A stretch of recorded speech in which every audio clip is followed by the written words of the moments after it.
Cela fait 2 ans que Vital Kamerhe n'avait plus franchi la barrière de la Cité de l'Union africaine.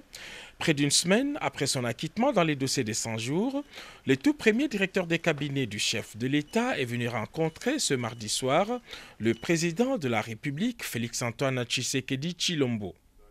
Tout sourire, les chefs de l'État étaient visiblement heureux de revoir son ancien collaborateur et partenaire politique, lui aussi très ému. Comment ça va? Ça va bien, Excellence. Ça va? Quelle émotion. Trouvaille. Décontractés, les deux personnalités ont eu un entretien de 2 heures et pour Vital Kamerhe, la parenthèse 100 jours est vite refermée.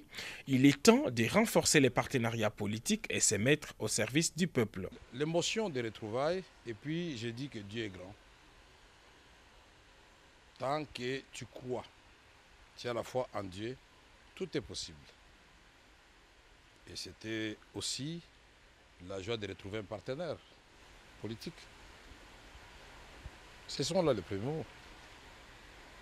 Quelle que soit l'épreuve qu'on endure, cette épreuve doit être en dessous de ce qu'on est déterminé à donner à la nation, à la patrie, à la communauté. C'est en cela que nous allons gagner. Si chacun de nous, et il y a rares qui n'ont pas connu d'épreuves dans leur vie, ils doivent minimiser ces épreuves-là et dire ce que j'ai à donner à la patrie est bien au-dessus des preuves endurées. Pour moi, j'ai appris beaucoup de choses en prison. La patience, la résilience. J'ai appris comment renforcer la foi en Dieu. Les Congolais veulent entendre Vital Kamerhe s'exprimer sur ce qui se passe à l'Est, votre fief naturel. Donc, ce qui se passe à l'Est, nous laisse tous sans voix.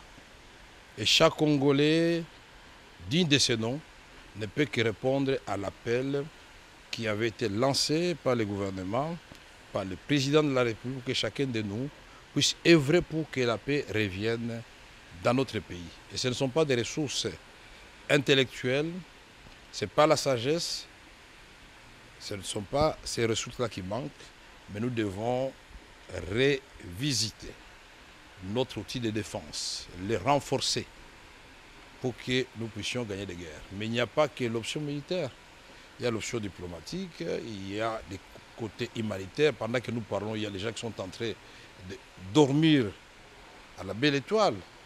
Il ne faut pas que la question de M23 nous fasse oublier que quand nous avons pris le pouvoir, avec le président Tshisekedi en tête, le problème que nous devrions résoudre, c'était le problème de Beni avec les ADF Nalou, les Codeco à Ituri.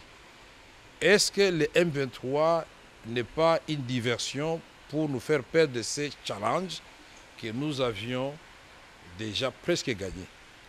Et c'est dit, pour nous, nous devons mettre cela dans un cadre d'un plan bien étudié, à implanter dans le temps et dans l'espace. Il faut qu'il y ait des délais.